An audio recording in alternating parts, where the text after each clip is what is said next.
Hello बच्चों, welcome to my channel. तो ये जो मैंने वीडियो बनाई है ये क्लास 12th के लिए बहुत ज़्यादा इम्पोर्टेंट है। ये मैंने क्लास 12th के हिंदी मीडियम का उठाया है और ये हिंदी मीडियम के होम साइंस का है, यानी गृह विज्ञान। ये मैंने कुछ इम्पोर्टेंट क्वेश्चंस लिए हैं जो कि मोस्टली हमारे एग्ज़ाम्स में पूछे जाते हैं और ये हर साल दर साल ये रिपीट भी होते हैं ये क्वेश्चंस। तो ये जो चैप्टर है ये पूरे फर्स्ट चैप्टर का है। फर्स्ट चैप्टर के इम्पोर्टेंट क्वेश्चंस है जो बहुत ज़्यादा पूछे जाते हैं।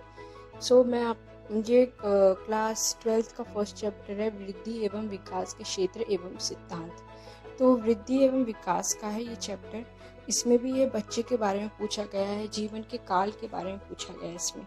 ठीक है, तो हम इसमें देखते हैं कि हमारा क्या है। ये क्लास 12th का फर्स्ट चैप्टर है, वृद्धि एवं विकास के क्षेत्र में सिद्धांत।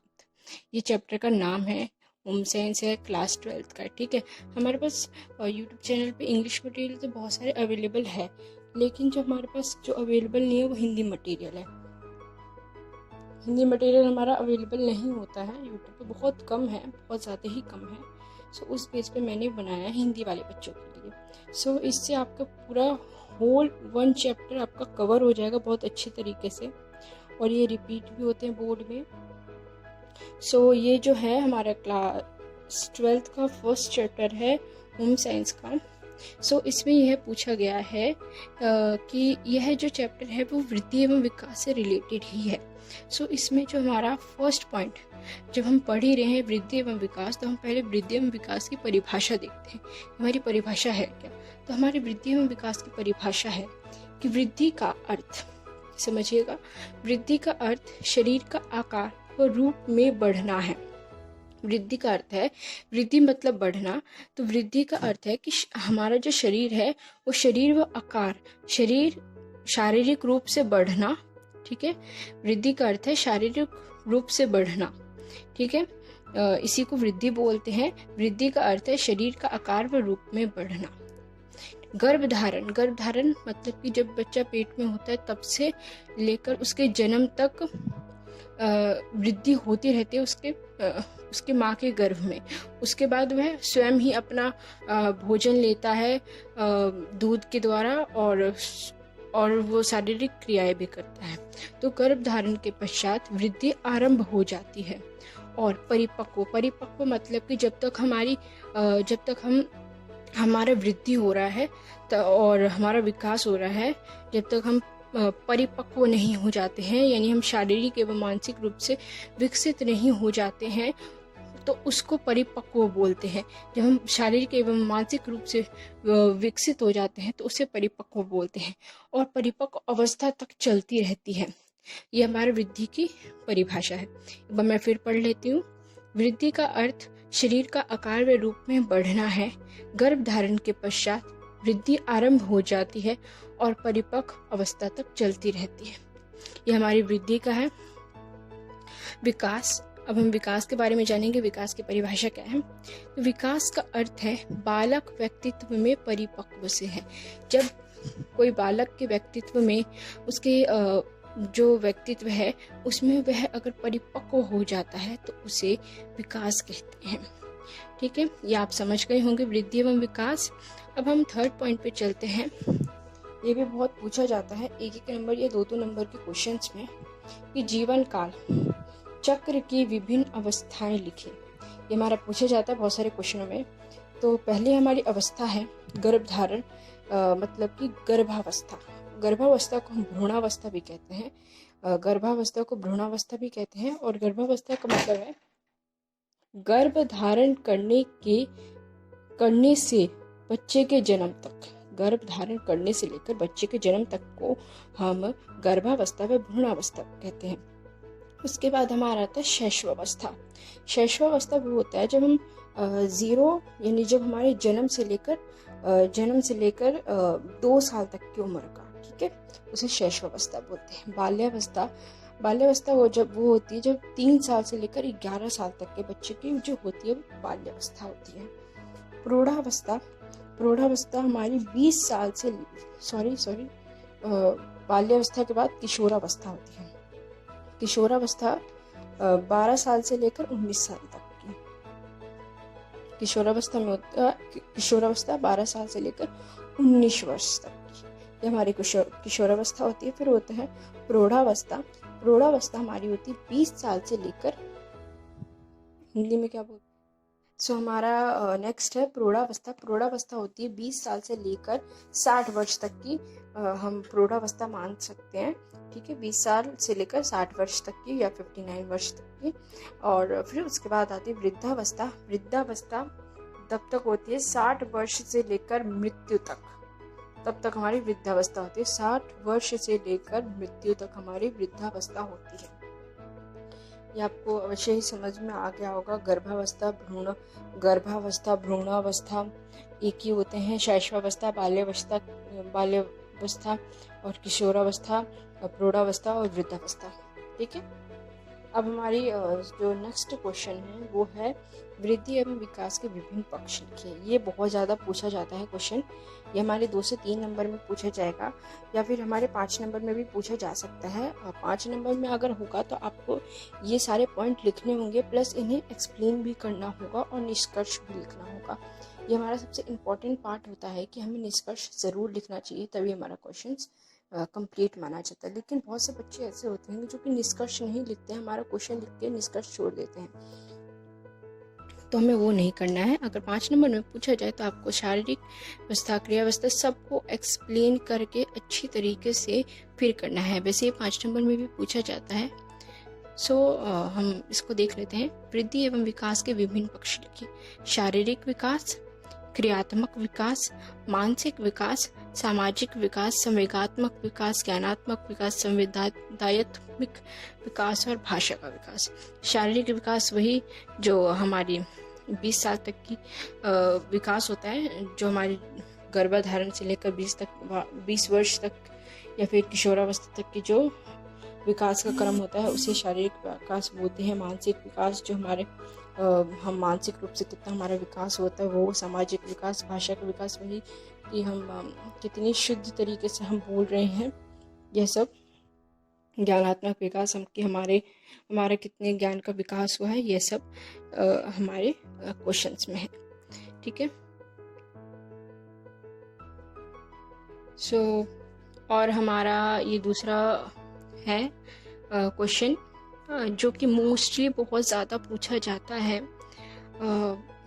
ये 5 नंबर में भी 3 नंबर में पूछा जाता है। तो आपको इसमें यह है कि वृद्धि एवं विकास में अंतर स्पष्ट कीजिए। वृद्धि एवं विकास में अंतर स्पष्ट कीजिए, ये हमारा प्रश्न है। इसका वृद्धि का हम अंतर ले लेते हैं और फिर विकास का अंतर लेते हैं।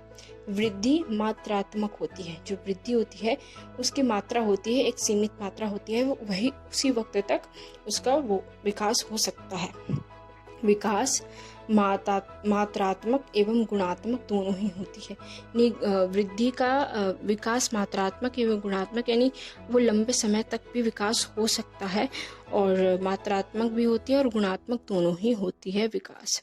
ठीक है, दूसरा हमारा जो है वृद्धि का, कि वृद्धि को देखा व मापा जा सकता है। यानी किसी बच्चे में वृद्धि हो रही है तो हम देख सकते हैं कि हाँ, इसका इतना विकास हो गया है और यह इतने वर्ष का है। वृद्धि को देखा व मापा जा सकता है। विकास को परिपक्व व्यवहार द्वारा अवलोकन किया जा सकता है।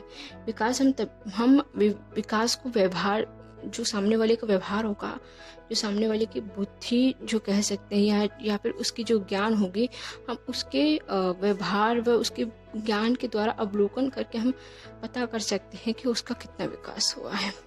यानी विकास को हम देख नहीं सकते हैं, उसका अवलोकन ही कर सकते हैं। थर्ड है वृद्धि निश्चित अवधि तक ही होती है। ये मैंने आपको पहले ही बता दिया है कि वृद्धि निश्चित अवधि तक ही होती है, एक सीमित समय तक ही होती है। विकास एक निरंतर चलने वाली प्रक्रिया है। जो विकास है एक निरंतर चलने वाली प्रक्रिया है। वृद्धि का क्षेत्र संकुचित होता है। जो संकुचित मतलब छोटा, तो वृद्धि का जो क्षेत्र है वो संकुचित होता है, और विकास का क्षेत्र विस्तृत होता है। विस्तृत मतलब बड़ा।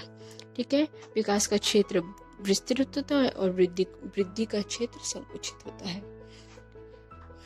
जो हमारा 5वां पॉइंट है, वृद्धि व्यक्ति के एक आयाम को दर्शाता है। वह बस यही बताता है कि हाँ, उसका विकास हो रहा है, शारीरिक विकास हो रहा है। विकास व्यक्ति के व्यक्तित्व के कई आयामों को दर्शाता है। जो विकास है व्यक्ति के सभी आयामों को दर्शाता है। अब हमारा यह क्वेश्चन भी पूरा हो चुका है। आपको ज़रूर ही समझ में आ गया होगा अच्छी तरीके से। अब हम अपने इस चैप्टर के लास्ट क्वेश्चन पे पहुंचते हैं, जो कि लास्ट है, विकास एवं वृद्धि को प्रभावित करने वाले कारक को बताइए। सॉरी, यहाँ पे मेरी से गलती होगी, मैंने यहाँ पे विकास लिख रखा है, जबकि यहाँ वृद्धि आना चाहिए था। मैं भी इसे सही कर देती हूँ।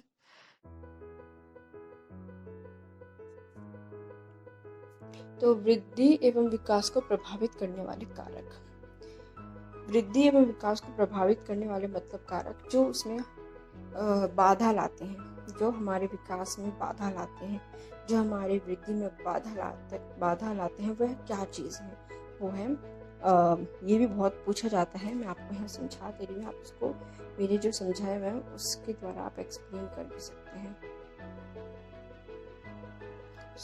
इसका है पहला पॉइंट, वंशानुक्रम। वंशानुक्रम वो होते हैं जो माता पिता द्वारा एक बच्चे को प्राप्त होते हैं, जैसे उसकी लंबाई, आँखों का रंग, बालों का रंग, उसकी कद, काठी, रंग, यह सब वंशानुक्रम होता है जो एक बच्चे को उसके माता पिता द्वारा प्राप्त होता है। वातावरण की उस वातावरण में कैसा माहौल है जिससे उसका विकास हो रहा है, किस तरह का माहौल है, माहौल अच्छा है, वहाँ खाने पीने की व्यवस्था है, वहाँ ज्ञान की व्यवस्था है, वहाँ पढ़ाई की व्यवस्था है, इस टाइप में हम वातावरण को एक्सप्लेन कर सकते हैं।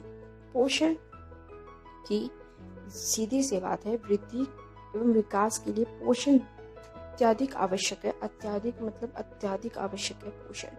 वृद्धि को, विकास को अच्छी तरीके से सुचारू रूप से चलाने के लिए पोषण बहुत आवश्यक है। अगर हमें संपूर्ण रूप से पोषण नहीं मिलेगा तो हम वृद्धि, एक बालक का या किसी का भी संपूर्ण विकास नहीं हो सकता है। तो पोषण बहुत अत्यधिक आवश्यक है। सीखना कि जो वृद्धि एवं विकास के लिए सीखना, अर्थात कि जो उस बच्चे को ज्ञान प्राप्त हो रहे हैं वो कितने अच्छे हैं, वो कितने किस किस तरीके से वो सीख रहा है।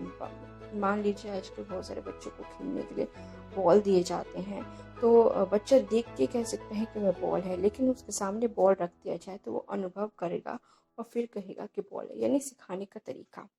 ठीक है। रोग बहुत ही इम्पोर्टेंट है प्रभावित करने वाले कारक में। अगर किसी बालक को, अगर किसी बच्चे को, अगर किसी व्यक्ति को कोई रोग है तो उस व्यक्ति का या फिर उस बालक का अच्छी तरीके से वृद्धि एवं विकास नहीं हो सकता है। रोग सबसे ज़्यादा अवरोधक है। जो रोग करती है हमारे वृद्धि एवं विकास को, वह रोग है, प्रभावित करती है। अगर किसी व्यक्ति को कुपोषण है, मैं एग्जांपल दे रही हूँ, किसी बच्चे को कुपोषण है तो उसका विकास अच्छे तरीके से नहीं हो सकता है। उसका वह शारीरिक रूप से कमज़ोर होगा, उसका विकास नहीं हो पाएगा। तो ये जो है प्रभावित करने वाले कारक है। अवश्य ही आपको ढंग से समझ में आ गए होंगे। तो यहाँ हमारा चैप्टर फर्स्ट जो है ख़त्म होता है। इट मीन्स कि इसके इम्पोर्टेंट क्वेश्चंस ख़त्म होते हैं, जो कि मोस्टली 12th क्लास के बोर्ड में पूछे जाते हैं। अगर आपको ये वीडियो पसंद आई हो तो like, share and subscribe to my channel. अगर आप चाहते हैं तो मैं ऐसी ही और वीडियो भी बनाऊंगी, और प्लीज़ मुझे कमेंट बॉक्स में बताएं कि आपको कैसे लगा। And thank you watching my channel.